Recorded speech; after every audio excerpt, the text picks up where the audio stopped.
ગયેલા ભારતીયો ખુખાર જંગલમાં ફસાયા, દ્રશ્યો જોઈ ધ્રુજી જશે। જો તમને ડંકી રૂટથી અમેરિકા જવાનું ભૂત ચડ્યું હોય, ડોલર છાપવાનો નશો ચડ્યો હોય તો એકવાર આ દ્રશ્યો જોઈ લો। બીજી વાર ડંકી રૂટથી અમેરિકા જવાનું તો છોડો, પરંતુ જવાનો વિચાર પણ નહીં આવે, કેમ કે ડંકી રૂટથી અમેરિકા જતા કેટલાક ભારતીયોનો સૌથી ખતરનાક વિડીયો સામે આવ્યો છે, જેમાં કેટલાક ભારતીયો ડંકી રૂટથી પનામાના ખુખાર જંગલોમાંથી પસાર થતા જોવા મળી રહ્યા છે। આ લોકોને અમેરિકા ગેરકાયદે લઈ જવા માટે ત્યાર હતા પરિવારજનો અને સોશિયલ મીડિયાના માધ્યમથી એજન્ટનો સંપર્ક થયો। એજન્ટે 45 થી 50 લાખ રૂપિયા ડંકી રૂટથી અમેરિકા પહોંચાડવાના લીધા હતા। પહેલા આ લોકોને મુંબઈ એકત્રિત કરાયા, ત્યાંથી અલગ અલગ 4 થી 5 દેશમાં લઈ જવામાં આવ્યા, ત્યાંથી બ્રાઝિલ પહોંચાડ્યા, બ્રાઝિલથી બાય રોડ પનામાના જંગલ સુધી લઈ જવામાં આવ્યા। અમેરિકામાં ઘૂસેલા વધુ 33 ગુજરાતીઓની થઈ હકાલપટ્ટી, પોલીસે વતન પહોંચાડ્યા।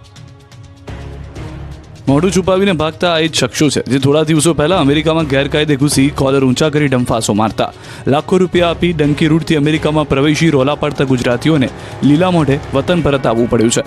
અમેરિકામાં ગેરકાયદે ઘૂસેલા લોકોને ઘર ભેગા કરી દેવામાં આવ્યા છે।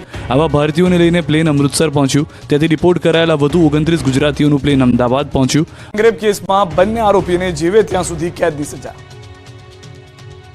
સુરતના માંગરોળના ચકચારી ગેંગરેપ કેસમાં કોર્ટે બંને આરોપીને છેલ્લા શ્વાસ સુધી આજીવન કેદની સજા ફટકારી। 4.5 મહિના પહેલા નવરાત્રી સમયે કોસંબા પોલીસ સ્ટેશન વિસ્તારમાં સગીરા પર થયેલા ગેંગરેપ કેસમાં કોર્ટે ઝડપી ટ્રાયલ ચલાવી માત્ર 130 દિવસમાં ચુકાદો આપ્યો।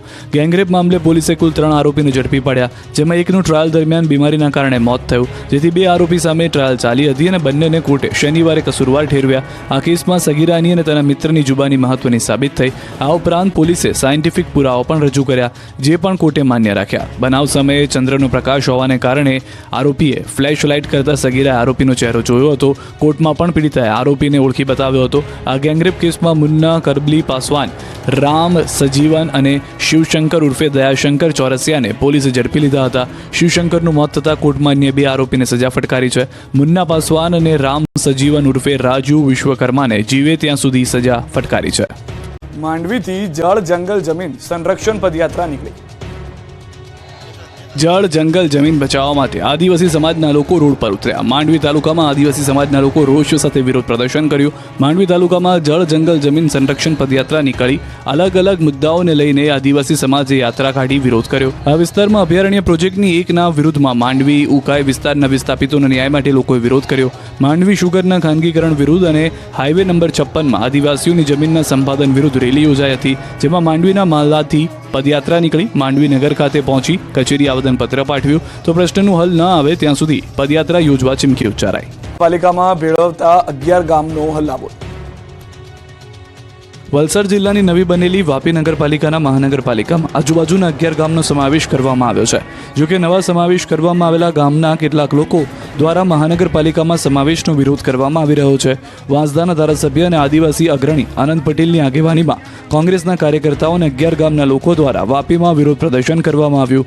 મહાનગરપાલિકામાં સમાવેશ કરવાથી ગામના લોકોને વેરા વધારા સાથે અન્ય મુશ્કેલીઓનો પણ સામનો કરવો પડશે તેવા બહાને મહાનગરપાલિકામાં આ ગામનો સમાવેશ નહીં કરવાની માંગ ઉઠી છે। વાપીમાં વાપી મહાનગરપાલિકાના ઘેરાવનું આંદોલન કરવામાં આવ્યું, જે નિમિત્તે વાપીના મધ્યમાં ઝંડા ચોક યોજાયેલી રેલીમાં મોટી સંખ્યામાં લોકો પણ જોડાયા હતા। શરૂઆતમાં આનંદ પટેલ સહિતના અગ્રણીઓએ ઝંડા ચોક 4 પર નીચે જ બેસીને અને વિરોધ કર્યો। ત્યારબાદ રેલી સ્વરૂપે આનંદ પટેલ અને સ્થાનિક લોકો વાપી મહાનગર કચેરી પહોંચ્યા હતા। 11 ગામોના મહાનગરપાલિકામાં સમાવેશના વિરોધમાં માંગ સાથેનું આવેદનપત્ર આપ્યું હતું। તસ્કરોએ મચાવ્યો તરખાટ, બાઇકની કરી ઉઠાંતરી। બનાસકાંઠાના પાલનપુરમાં તસ્કરોએ આતંક મચાવ્યો છે। ઘરની બહાર પાર્ક કરેલા વાહનો પણ સુરક્ષિત નથી। પાલનપુરના તાજપુરામાં આવેલી પ્રયાગરાજ સોસાયટીમાં બાઇકની ચોરીનો બનાવ સીસીટીવીમાં કેદ થયો। ઘર આગળ પાર્ક કરેલી બાઇકની ચોરી કરી અજાણ્યો ઇસમ ફરાર થતો સીસીટીવીમાં કેદ થયો। મોડી રાત્રે અજાણ્યો ઇસમ બાઇક ચોરી કરી રહ્યો છે, પછી 2 બાઇક ચાલકો બાઇક લઈ ફરાર થઈ જાય છે।